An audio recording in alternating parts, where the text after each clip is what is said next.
Hello everyone. Need to reverse a debit order on your Nedbank account? In this quick guide, I'll show you how to do it in just a few easy steps using the Nedbank Money app. Let's get started.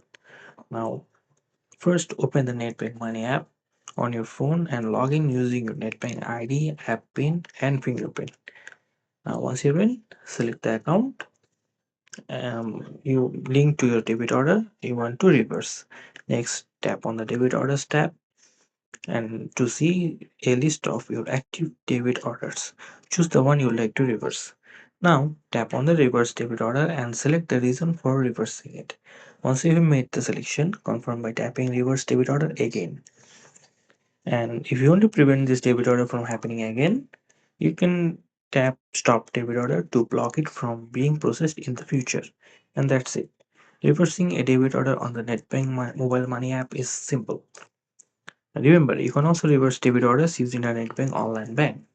Make sure to sign in and do the same steps mentioned here.